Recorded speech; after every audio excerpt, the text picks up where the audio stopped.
이렇게 하십니다. 오호라 너희 모든 목마른 자들아 물로 나아오라. 돈 없는 자도 오라. 너희는 와서 사 먹되 돈 없이 값 없이 와서 포도주와 젖을 사라. 너희가 어찌하여 양식이 아닌 것을 위하여 은을 달아주며 배부르게 하지 못할 것을 위하여 수고하느냐. 내게 듣고 들을지어다. 그리하면 너희가 좋은 것을 먹을 것이며 너희 자신들이 기름진 것으로 즐거움을 얻으리라. 너희는 귀를 기울이고 내게로 나아와 들으라. 그리하면 너희의 영혼이 살리라. 내가 너희를 위하여 영원한 언약을 맺으리니 곧 다윗에게 허락한 확실한 은혜니라.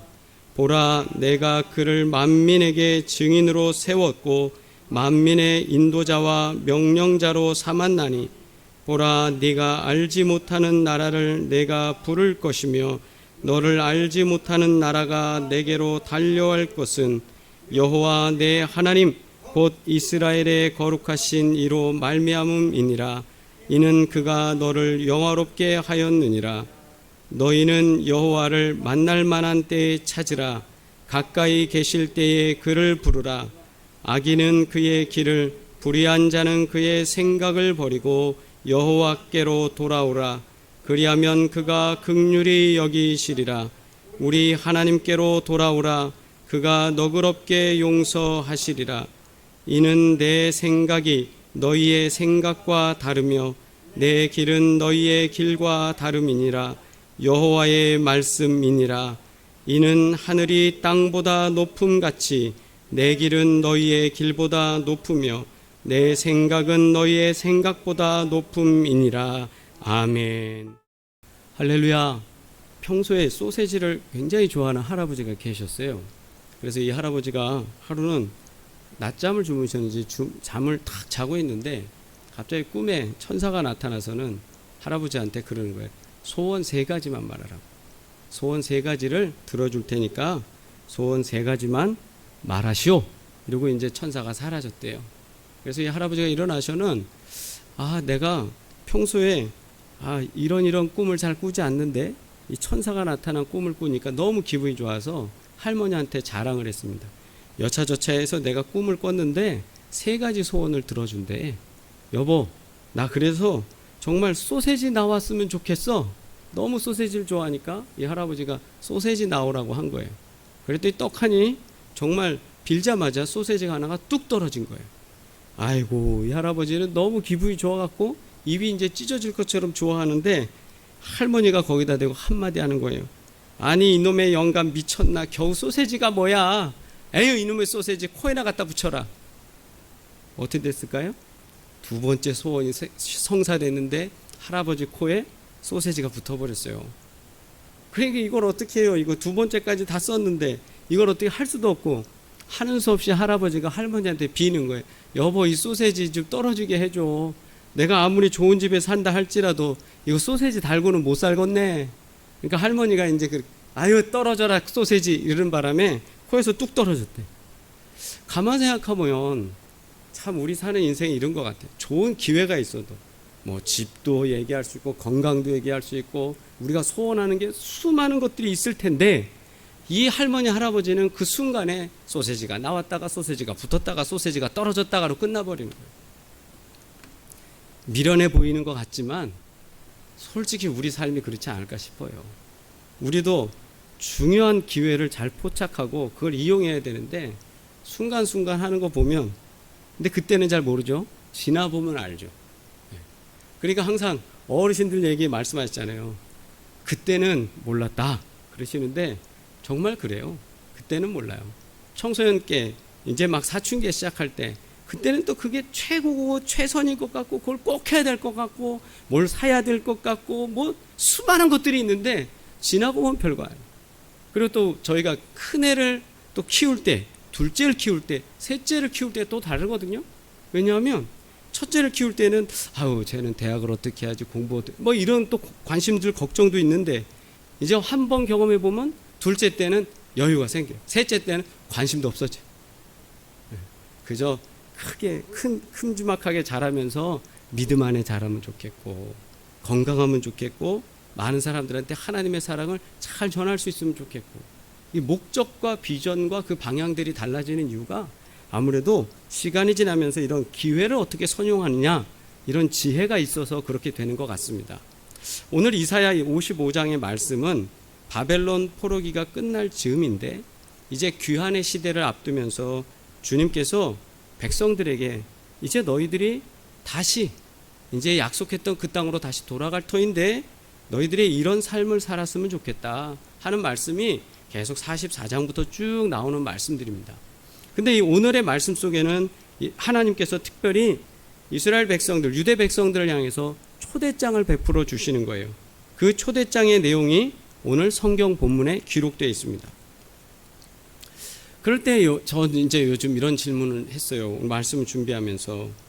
김도영 씨가 부른 노래 중에 이런 노래가 있습니다. 난 참 바보처럼 살았군요. 이런 노래 있어요. 들어보신 적 있으시죠? 근데 저는 이 노래를 생각이 나서 찾아봤더니 많이는 들어서 알 것 같았는데 정말 그 구절밖에 모르더라고요. 난 참 바보처럼 살았군요. 근데 수많은 사람들이 뭔가 실수할 때마다 그냥 요 구절만 따라서 부르죠. 난 참 바보처럼 살았군요. 제가 한 20주 정도 우리 감리교단 또 하나의 그 인터넷 신문이 있는데 거기에 노인 자서전에 대해서 좀 글을 좀 썼으면 해서 거기에 노인 자서전을 어떻게 써야 되는지 그리고 어떻게 구성해야 되는지 그런 것을 한 20주 정도를 이렇게 올렸습니다.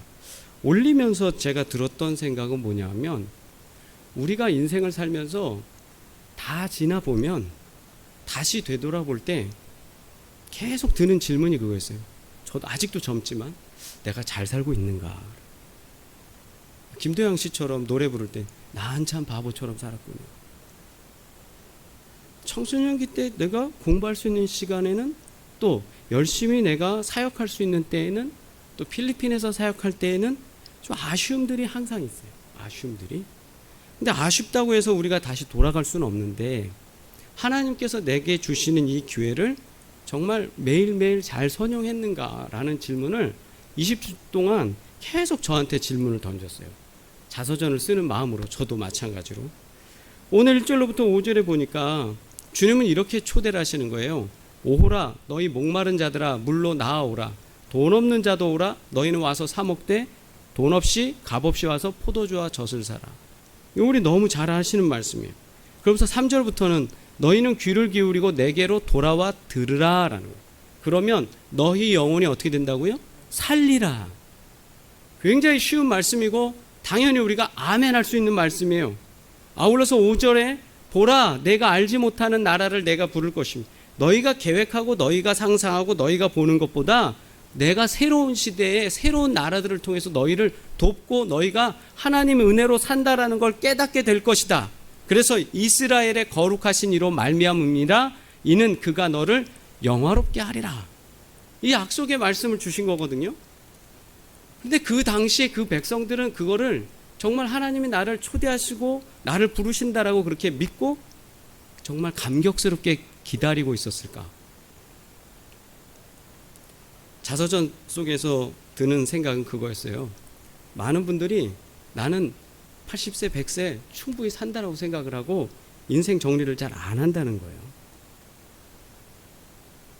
내가 중고등학교 때 어떻게 했는지 그리고 앞으로 남은 생애가 10년이든 20년이든 우리가 설계를 하고 내가 그대로 사는 건 아니지만 앞으로 남은 생애를 어떻게 의미 있게 살까 정리할 여유조차 없이 굉장히 바쁘게 산다는 거예요. 그런 인생들은 기회가 올 때 기회를 쓸 수 있는 타이밍에서 사실은 놓치고 맙니다. 오늘 말씀에 1절에서 오호라 너희 목마른 자들아 물로 나아오라. 하나님은 이제 은혜의 자리로 오라고 초대를 하고 계시거든요. 그리고 돈 없는 자도 오고 너희는 와서 사 먹되 돈 없이 값 없이 와서 포도주와 젖을 사라 그래요. 그럼 일단 여기서 여기에 나오는 생수와 물과 그 다음에 포도주와 젖에 대해서는 잠깐 우리가 좀 살펴봤으면 좋겠습니다. 많은 사람들이 이게 우리 인생에 꼭 필요한 요소인데 그것을 하나님은 이제 너희들이 새롭게 가는 땅, 새롭게 이주할 곳, 다시 회복될 곳으로 갈 때는 이 모든 것이 값없이 너희들에게 줄 은혜로 제공될 거다. 근데 그것이 뭐냐 하면 물, 그 다음에 포도주, 젖이었어요. 근데 이 세 가지가 상징하는 게 뭐냐면 물은 지금도 그렇지만 정말 갈증 나는 그 중동 지역에서 있어 물은 생명입니다. 물이 없으면 사람은 살 수 없잖아요. 그러니까 물은 생명을 의미하면서 물은 또한 우리에게 줄 수 있는 새로운 씻음, 그죠? 세례를 베풀고, 그러니까 이 물이라는 건 우리의 생명과 가장 연관된 필수적인 요소, 이거를 아낌없이 주님은 주시겠다는 거예요. 두 번째, 포도주. 포도주는 주님께서 사용하신 마지막 성찬 때 사용하신 예수님의 피의 상징이잖아요.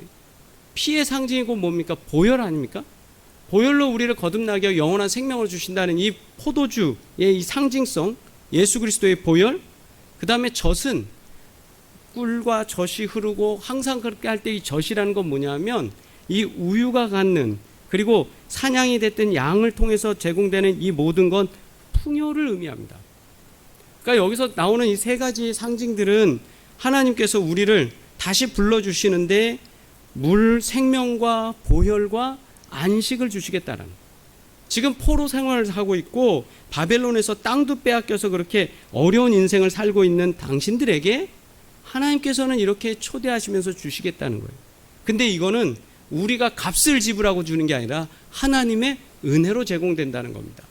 그런데 이와 달리 2절은 어떤 거냐면 너희가 어찌하여 양식이 아닌 것을 위하여 은을 달아주며 배부르게 하지 못할 것을 위하여 수고하느냐.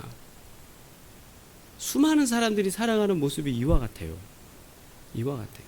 그때나 지금이나 그 바벨론 포로기에 살던 유대인들이나 지금 우리가 분주하게 살던 우리나 세월 지나 보면 과외비에 그렇게 쓸 필요 없는데 사교육비 엄청나게 쓰고 있고, 물질을 가지고 자신의 배를 채우는데 엄청나게 살고 있어요. 그렇다고 해서 그것이 영혼 구원에 미치는 영향 없잖아요.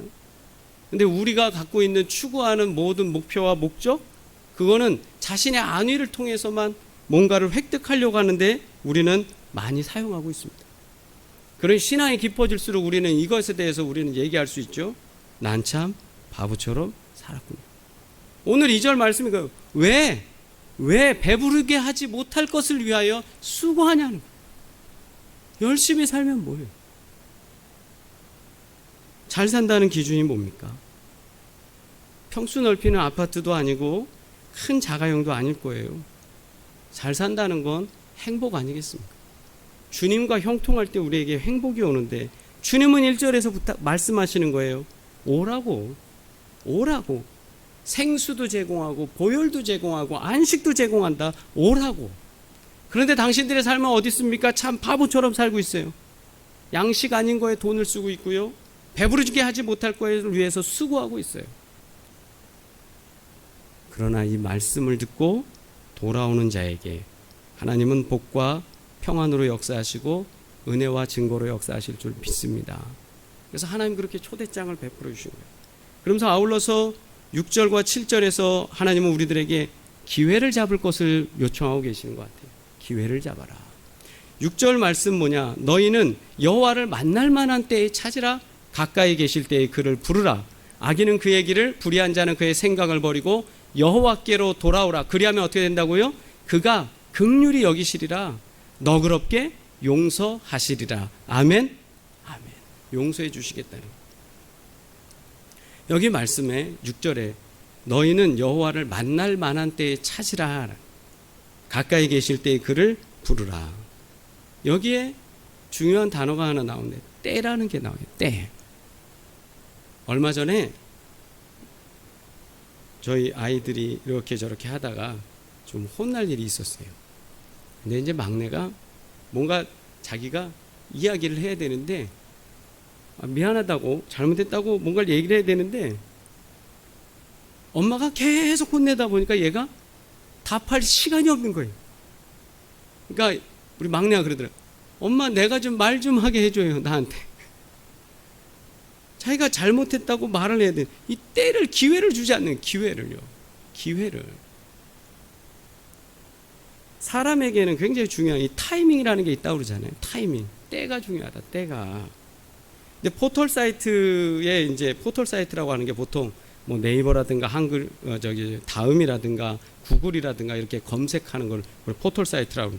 그런 포털 사이트나 우리가 또 요즘 이제 자주 이용하게 되는 유튜브 같은데 검색창에서 이렇게 뭔가 입력을 하면 상당히 많은 자료들이 이제 올라옵니다. 많이 올라오는데요. 그 중에 제가 만약에 예를 들어서 뭔가 하나를 딱 검색하면 지난번에도 말씀드렸지만 유사한 제목들 비슷한 거 참고할 만한 것들이 이제 줄줄줄 그 다음 엮어서 올라오죠. 그걸 보면서 저는 무슨 생각을 하게 됐냐면, 야, 요즘처럼 성경 공부하기 좋은 시절이 어디 있을까? 예. 아마 목사님 사역하실 때보다 지금은 어마어마하게 좋은 시대가 된 거예요. 예.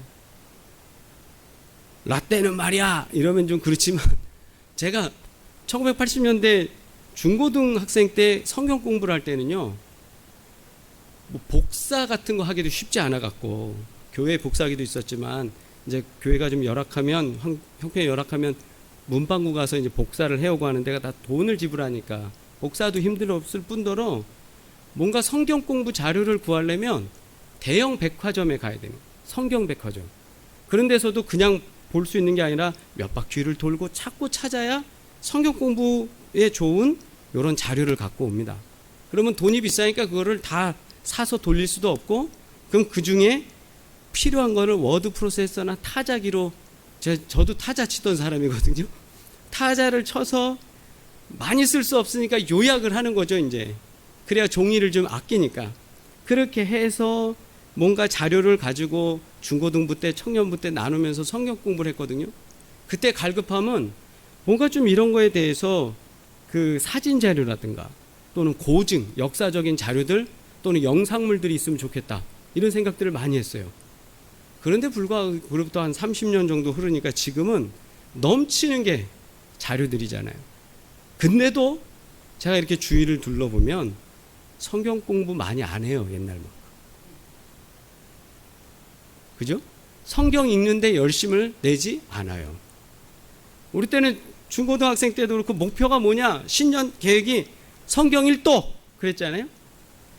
요즘 뭐 성경 1독? 아니 뭐 이거 하나 갖고 다니면 되는데 뭘 성경을 또 굳이 사갖고 그렇게 뭐 일독을 한다고 그래요. 요즘 편해져 갖고 딱 스토리만 딱 누르면 옆에서 막 스토리를 다 읽어주잖아요, 성우들이. 근데도 성경 공부 안 해요. 이렇게 좋은 시절이 됐는데. 그러니까 지금 뭐냐 하면 때가 있단 말이에요. 우리가 성경 공부할 수 있는 너무 좋은 기회들이 지금 제공되어 있는데 안 하고 있어요.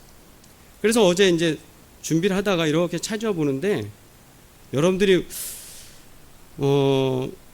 다른 목사님들 설교를 좀 보시는지 모르겠지만 이제 알고리즘이라고 해서 제목 하나를 딱 찾아보면 비슷한 설교들이 이제 올라오잖아요.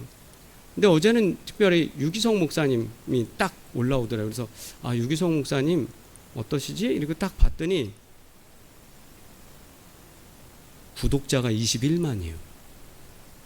그리고 금요 집회를 엊그제 설교하신 데는 4만 번 사람이 보았고, 지난 주일은 12만 번의 설교를 사람들이 들었어요. 대단한 겁니다. 세계에 21만의 성도가 있다는 거예요.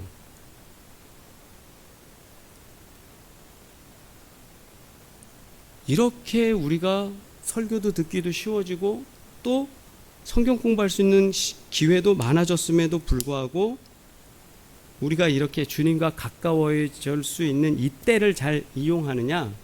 그렇지 않다.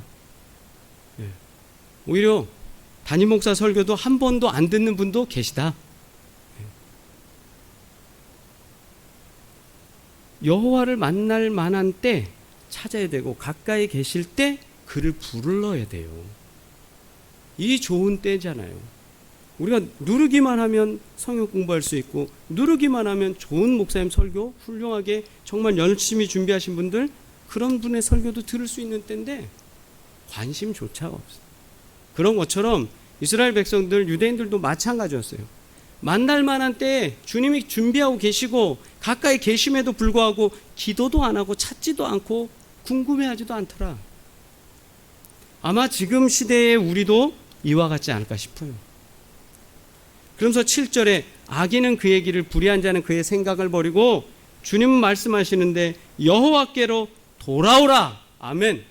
그가 긍휼히 여기시리라. 하나님께로 돌아오라는, 그가 너그럽게 용서하시리라. 아멘.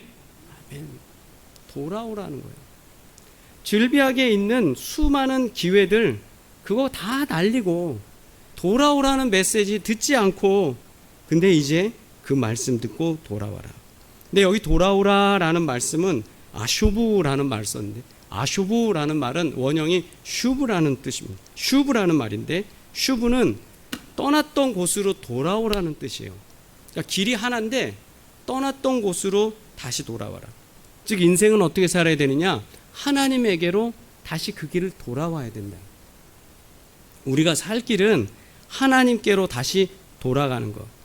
그래서 6, 7절에서 주시는 말씀은 우리들에게 이 말씀이에요. 바로 회개할 타이밍이라는 거죠. 회개할 때 회개해야 된다는 겁니다. 우리는 나중에 해야지, 뭐 언젠가 되겠지, 그게 아니라는 거예요. 사랑하는 사람들끼리도 좀 다툴 때 있잖아요. 가족, 친구, 연인. 그런데 그들이 결정적 타이밍에 화해를 하지 못하면 어떻게 되는지 아십니까? 영영 이별하는 거예요. 부모 자식 간에도, 뭐 형제들 간에도 틀어져 갖고 못 만나고 안 만나고 하는 분들 이렇게 보면 심각한 문제였어요? 세계 3차 대전 문제입니까? 러시아 우크라이나 전쟁 때문에 싸웠습니까? 절대 아니에요. 별거 아닌데 싸웠어. 형제지 간에도 별거 아닌데 기분 나빴어. 그래서 평생을 안 봐요. 저 왼수 같은 놈 하면서. 그런데 가만히 생각해 보면요, 미안하다고 할 타이밍이 있었어요. 근데 그 타이밍을 놓치니까 기회를 잃어버리는 거예요. 하나님은 오늘 우리들에게 동일하게 요구하고 계십니다. 지금이 바로 회개할 타이밍이다. 지금 회개할 타이밍에 하나님 앞에 고백하시길 주의 이름으로 축복합니다. 그리고 세 번째로 우리들에게 주시는 오늘의 말씀 속에선 절호의 기회가 있다. 절호의 기회. 절호의 기회를 영어로는 되게 이렇게 표현 멋지더라고요. 골든 오퍼튜니티. 골든. 황금 기회. 황금 기회. 정말 절호의 기회가 있는데 어떤 거냐? 8절과 9절에 이는 내 생각이 너희의 생각과 다르며 내 길은 너희의 길과 다름이니라. 여호와의 말씀이니라. 이는 하늘이 땅보다 높음 같이 내 길은 너희의 길보다 높으며 내 생각은 너희의 생각보다 높다라는. 아멘. 특별히 이제 코로나 시대니까 제가 영상 편집해서 설교 말씀을 나누고 이러는 가운데 있는데, 텔레비전을 보다 보면 재밌는 장면이 하나 나와요. 여러분 한번 이걸 보시고 말씀을 드릴게요. 영상 한번 보겠습니다. 네, 텔레비전 보시면 이런 광경들을 보셨을 거예요. 옛날에는 저런 장면을 찍으려면 헬리콥터가 떴습니다. 헬리콥터가 떠서 두두두두두두두 하면서 지금 어느 상공에 날고 있는 암흑의 기자입니다 라고 얘기를 했는데, 요즘은 헬리콥터 띄워서 찍는 일이 별로 없어요. 뭐냐 하면 드론이라는 걸 통해서 찍습니다. 드론이라는 게 원래 말벌, 그러니까 벌의 수컷이 왱왱왱 하는 게, 그것 때문에 이제 드론이 그렇게 이름이 지어졌다는데요. 저 드론 자체는 원래 군사용으로 만든 겁니다. 그래서 지금도 드론이 무인 항공기예요. 그래서 드론으로 폭격을 하고 있죠. 지금도. 그래서 우크라이나가 드론을 통해서 러시아 탱크들을 지금 잡고 있습니다. 그런데 그것을 민간이 쓸 수 있도록 만든 게 이제 소형화된 드론이에요. 이 드론을 통해서 지금 찍은 영상을 여러분들이 보시는데 어떤가요? 여러분 낮에 걸어 다닐 때 저 아름다운 제주도 밑에서 보는 거하고는 상상할 수 없는 광경이 나오는 거예요. 바다 위에 아름다운 꽃, 저런 걸 다 볼 수 있어요. 아무리 키가 큰 사람이 걸어가면서 보려고 해도 저건 볼 수 없는 거예요. 그런데 조그만 그 드론, 그냥 우리 옛날 얘기하면 비행기 하나 띄워놓고, 조그만 헬리콥터 같은 거 하나 띄워놓고, 그리고 그거를 통해서 거기에 소형 카메라를 하나 달아놓고 그게 찍은 영상을 보면 저렇게 아름다운 광경이 보여요. 여러분 또 경험하신 것 중에 이런 게 있을 겁니다. 비행기를 타셨을 때죠. 비행기를 타고 이렇게 여행하실 때 보면 어때요? 처음에는 활주로에서 막 비행기가 차고 오를 때 보면 구름이 끼기도 하고 옆에 뭐 물방울이 이렇게 흩날리기도 하지만 어느 정도 올라가면 구름 밑에 카페트처럼 깔리고 햇살이 따뜻한 게 느껴지고 그 다음에 또 좀 맑은 날은 밑에 광경을 보면 참 멋있어요. 근데 그런 때 이런 말씀들 하시는 분들 많아요. 비행기에서. 야, 내가 저런 데서 아기자기하게 저렇게 있는 데서 살고 있었어? 저러면서 아둥바둥했어? 보는 시야가 달라지면, 사고하는 방식이 달라지면, 차원이 달라지면 우리가 보는 세상이 달라져요. 이해되십니까? 장기알을 막 두다가 훈수하는 사람 옆에 오면 그게 보이는 이유가 뭐냐면요, 내가 내 판만 볼 때는 여기만 계속 집중하니까 그 다음 수가 안 보여요. 근데 옆에 지나가는 사람 입장에서 보면 아이고 저거 있으면 저거 장할 수 있는데 그게 보이는 거예요. 하나님은 오늘 우리 말씀 속에서 이렇게 말씀하시는 거예요. 너희의 생각과 내 생각은 다르다. 차원이 달라. 꼬마 아이가 아빠한테 아빠 나 저 장난감 사줘요 하는 거 하고 아빠가 아니야 다음에 넌 저거보다도 더 훌륭한 걸 가지고 놀 수 있는 아이야 라고 할 때 아이는 보채느라 바빠요. 그러나 아버지가 보는 시각은 다르잖아요. 마찬가지로 하나님 보시는 게 이런 거예요. 그래서 오늘 말씀에 분명히 기록되어 있지 않습니까? 너희의 생각과 다르며 내 길은 너희의 길과 다르다. 사람들이 아둥바둥하면서 살고 있는 지금 이 상황 속에서 하나님의 생각이 달라. 근데 우리는 언제나 우리 생각에서 하나님께 기도하는 거예요. 계속 하나님 이것도 필요하고 저것도 필요하고 하나님 다 주신다는데, 다 예비하셨다는데. 고린도 전서 13장 11절에 이 귀한 말씀이 있습니다. 내가 어렸을 때에는 말하는 것이 어린아이와 같고 깨닫는 것이 어린아이와 같고 생각하는 것이 어린아이와 같다가 장성한 사람이 되어서는 어린아이의 일을 어떻게 했다고요? 버렸노라. 우리의 영적 장성함이 있길 주의 이름으로 축원합니다. 하나님께서 오늘 이스라엘 백성들을, 그 유대인들을 부르시면서 하시는 말씀이, 지금 너희들이 이해하지 못하나 내 생각은 너희 생각과 다르다. 내 뜻은 너희가 보는 것보다 더 높다라는 거예요. 그걸 인정하신다면 오늘도 우리는 아멘으로 순종하시길 주의 이름으로 축원합니다. 오늘 하나님은 우리들에게 이렇게 요청하고 계시는 것 같아요. 인생 어떻게 살고 있냐고. 잘 살고 있냐고. 돈 안 되는 것, 생명에도 도움 안 되는 것 위해서 그렇게 바둥바둥 살면서 죄 짓고 사냐? 내가 부를 때, 내가 들을 수 있을 때 나한테 와라. 주님은 이렇게 초대하시는 것 같아요. 사순절 기간에 우리를 위해서 옆에서 기다리시고 우리를 초대하시는 주님의 음성을 들으면서 우리가 같이 이 절호의 찬스, 이 절호의 기회, 주님이 내 옆에 계시잖아요. 들으시려고 애쓰고 계시는데 우리는 이 가던 길에서 유턴해서 하나님께로 가시길 주의 이름으로 축복합니다. 우리 인생은 자꾸 이 회개할 타이밍을 다음으로 돌리는데 다음이라는 회개할 타이밍은 없어요. 오늘이 바로 내가 회개할 절호의 기회, 회개할 타이밍입니다. 이 절호에 더할 나위 없는 이 귀한 기회를 잡으시길 주의 이름으로 축복합니다. 그러면 오늘 이 기회를 잡은 우리에게는 골든 어퍼튜니티, 정말 황금의 기회를 잡는 놀라운 은혜가 될 줄 믿습니다. 기도드리겠습니다.